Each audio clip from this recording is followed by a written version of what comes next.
What is up, everyone? It's Austin Smith, and we are back again for another episode of Association All Access. Well, today, man, we've got a very special guest. We've got, man, my big brother, my mentor, man, a guy that I just have a huge amount of respect for, none other than Mr. Darryl LaBarrie, who is the 17U head coach for CORE 4 AAU basketball program. Man, Coach, thank you for spending a few minutes here today, man. I know people are going to love this interview.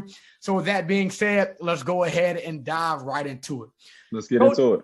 Coach, you've been around hoop scene for a minute now, man. Let's just talk about the relationship first, with your being partnered with hoop scene, and then also what being a part of the association is going to mean for you and your CORE 4 team this year. Like you said, I've been a part of hoop scene for about 3 or 4 years now in various roles. I knew Justin prior to for 15, 20 years. I've gotten to know Ty the last 5 or 6 years. I've gotten to know you the last couple of years, man. It's been great. Everybody over there. The biggest thing for me, the reason I want to be associated with it is there's a genuine care and love for the kids and trying to do things the right way and, bring value and exposure to the kids. It's not about a money grab, which, let's just be honest, a lot of these tournaments and organizations are just money grabs, but it's not truly about putting the kids in a good situation, in a good place where they can show their skills, be exposed. Then also the information you guys put out about them kind of, give you bits and pieces about their game, their character. I think that goes a long way with college coaches as well. And the relationships that you guys have built with college coaches because of your honesty and because of your platform that you've been able to build for yourself. If I was going to do anything in AAU, I wanted to do it with you guys. So happy to be a part of the association. I think this is a hell of an idea. Obviously, the shoe circuits are huge. But if you're not going to be on a shoe circuit, why not put a group of the best programs around that are non-shoe circuit teams together? I think you guys are a little bit ahead of the curve.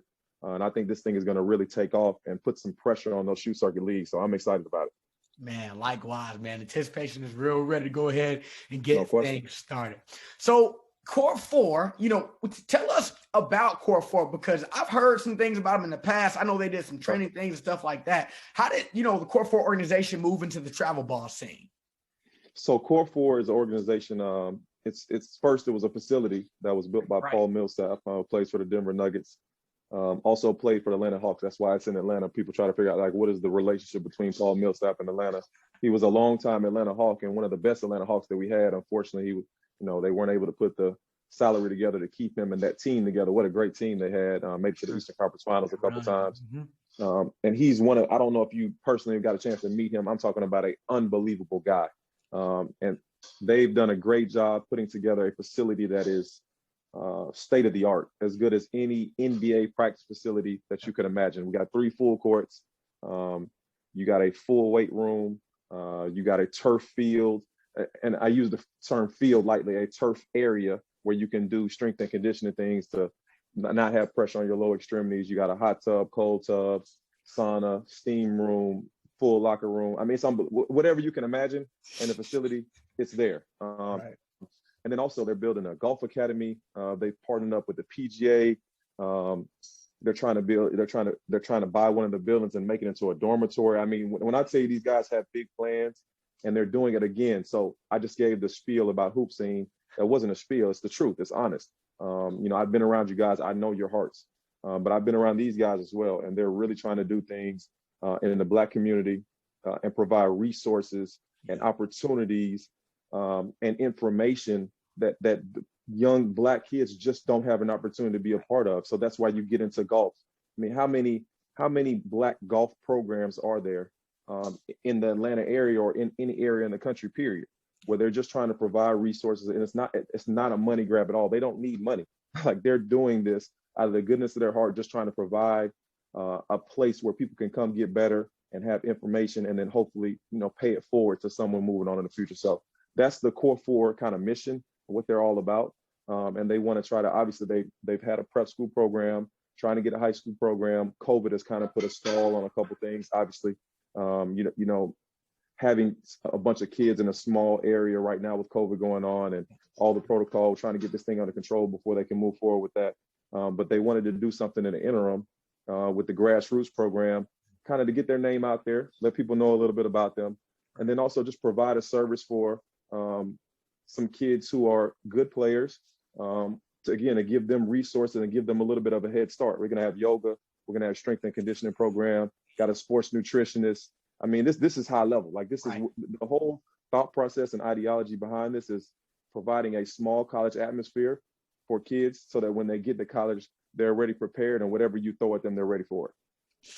Man, that's incredible, Coach. I mean, and we're excited about it. I know those kids are fortunate to have that. They're fortunate to have you as a coach and mentor, man. That's some big time stuff right there. So I appreciate it, man. Man, look, Coach, let's go ahead and get right to it then. And we know these players are fortunate to be in this situation, but let's talk about them for a little bit. Give me a couple guys, man, that we should have on our radar, and some guys that are got some big things coming this summer with your AAU program.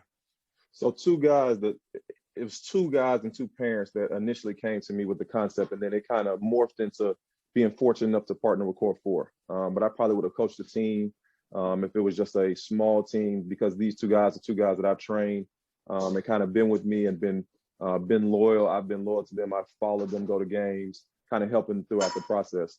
We got Kyle Hansen out of Grady High School, point guard. I think you guys have seen him. I don't know how much you've seen him, but I think you guys have seen him. I think he just came to the thing you guys had this past week. We saw you at the camp, spring preview. Yep. So he's a true point guard, 5'11", unbelievable defender, terrific kid, high character kid, A/B student, averaged about 16 points, 5 assists, 4 rebounds, 3 steals this year over at Grady, made all region. Team didn't do as well as he would have liked, but he had an outstanding year. And I think when he gets on the circuit and matches up with some of the guys who have the bigger names, played in the bigger programs, I think people are going to be surprised because he's a dog on the ball. Right. You're going to have a hard time scoring on him. He's going to make good decisions with it. He doesn't turn it over. And he's been shooting the ball at a high clip, and I expect him to do that regardless of the level of competition that we're going to play. Yeah. A more familiar name is Anthony Arrington over at Galloway. I mean, you talk about a guy who can flat out score the ball and knows he's a killer when he gets on the court. Great kid off the court, kind of quiet, not as assertive off the court. And he's kind of, non-assertive. You'll just see him and, he's just kind of, he doesn't try to draw a lot of attention to himself. He's not trying to be the guy who's seen in the room. But when he gets on the court and the ball goes up, a different ant comes out. And he's a stone cold killer out there. He's shooting the ball really well from 3. Always been a good mid-range guy. For whatever reason, he's a phenomenal rebounder for a guy who's not an overly athletic guy or, a physical specimen, but he just has a knack for the ball and he has a motor that's always going. I know you guys have seen a ton of him, and I'm telling you right now, people on the circuit, you better have a game plan for him. You better try to figure out how to get the ball out of his hands because he can flat out score in whatever way you want. And I'm going to put him in different situations and give him space, put him in some 2-man situations, and I can't wait to see how guys figure out a way to score, stop him from scoring. Man, look, those 2 players right there, man, that gives you a great program team to build around, Coach. So let me ask you this, man, because obviously you have so much wisdom to pass on to these players like you've given me. What's been some of your messages to these guys? We know how the recruiting landscape is now in references, to guys in 2021 and things like that, in 2022 and some of the younger classes. What's been your main objective and biggest thing you've been telling these kids to keep in mind as they prepare and begin to play this season? So it's been a lot, man. This is a trying time for high school juniors, seniors, and hopefully not sophomores. We'll see how it goes. With the new NCAA rules in place where everyone got a redshirt year this year.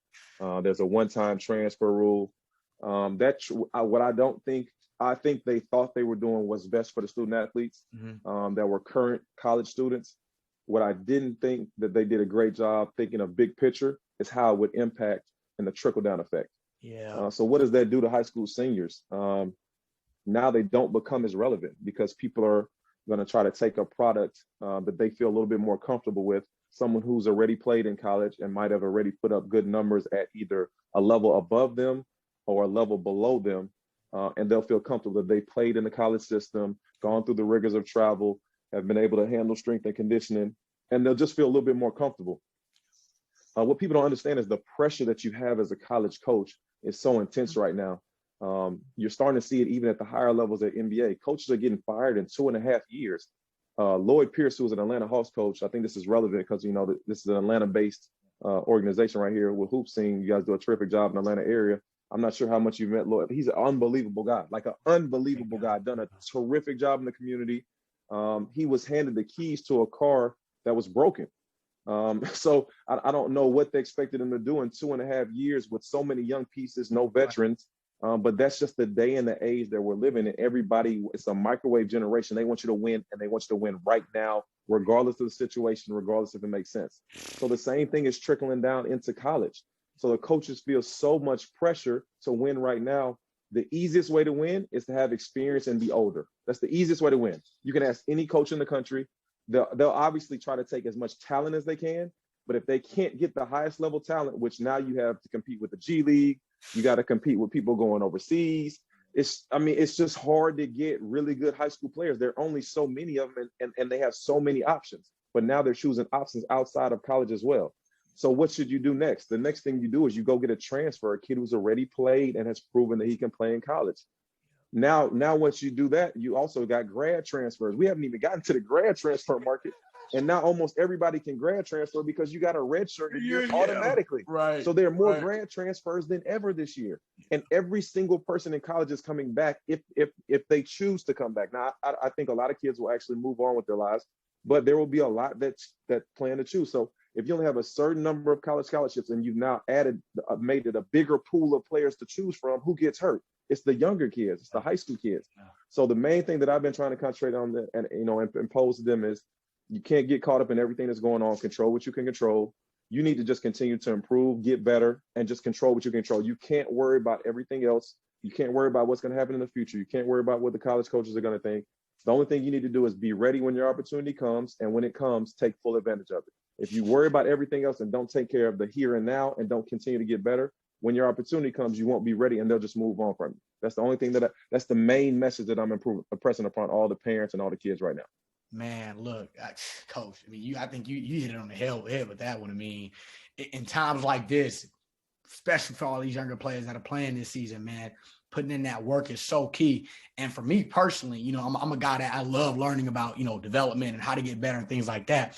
I guess you do a terrific job with it too. Man, I appreciate it, Coach. I want to spin at this topic because I know your track record with guys you've worked with in the past and guys you've been able to really help take their games to completely different levels. If there's one skill for the average player out there, if there was one, what would you say, hey, man, during some of this free time you got in between practicing at school, you need to go in the gym and work on something? What would it be for most players, Coach? A skill or two skills, if you had it? Yeah, I was about to say, it's going to be hard for me to give you one. So the main one, obviously, is shooting, because the way the game is going, shooting is becoming a premium. And me and you talked off air. I think it's a little bit too much of a premium right now. People are, putting too much pressure or too much onus on three-point shooting, which is impacting the rest of the game. And we talked off air. I was fortunate enough to work with the G League team with the Clippers last month. And the drop coverage, which is a coverage where the post player drops back and they literally allow you to shoot as many mid-range jump shots and floaters as you want to shoot. Right. So to me, what I took out of that was that's a shot that should be worked on more. Right. You should work on being able to make that floater. You should work on being able to make that mid-range jump shot, because now that eliminates an entire coverage that's in almost the entire NBA is working on. The thing that blew my mind was, instead of looking at it from that perspective, what the NBA has done is they tell guys not to work on it.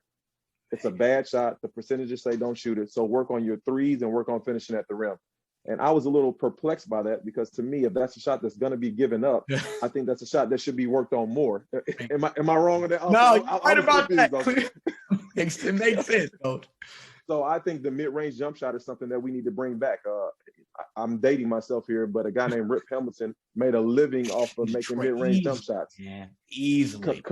Running full speed, coming off screens, making mid-range jump shots, putting the ball on the floor once or twice, making mid-range jump shots. If you do that, you separate yourself from the pack. Now, am I saying don't work on threes? No, I'm not saying that. Become a good three-point shooter where you make your open ones. Don't force them. Don't take bad ones. Everyone can't be Steph Curry. Everyone can't be Dame Lillard. Just make your open good ones. That's all you need to do. And then obviously you need to be able to finish at the rim. That's common sense. but you also need to be able to put the ball on the floor, whether you're 1 through 5. So a 5, you shouldn't be working on your crossovers, in and outs, breaking down guys, separation, but you need to be able to handle the ball, 2 or 3 dribbles into a dribble handoff, and be skilled enough to get to the point where you're like a Jokic from Denver. That's a guy who the NBA is gravitating towards.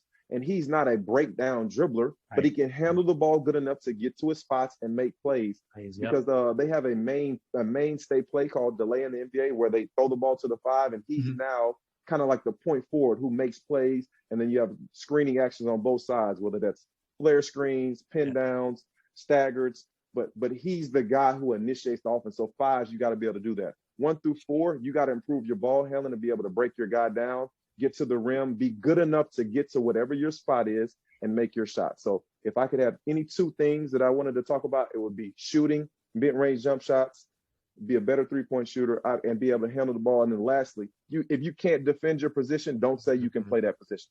So everybody wants to be a wing. I've had conversations with guys who are centers right now in high school, and they say they got to play the 3 and the 4 in college. I love it, guys. I'll help you in any way I can. But the first thing you got to know is if you can't defend the 3, you can't play the 3. That means you got to be able to fight over top the ball screen and continue to guard the ball handler. You got to be able to chase off of pin downs. You got to be able to guard, chase over top of flares. If you can't do all that, then don't say you can play the 3. Be able to defend the position that you want to play. And if you can defend multiple positions, you make yourself more versatile. You give yourself a chance to get on the court early. Man, that's a ton of gems in that one, Coach. Look, to all the players who are watching this, man, you all are getting first class, first tier, top of the top premier insight right now on how you all can get better, man. There's none other than, man, my OG Darryl LaBarrie here giving y'all free game. So please take note of that.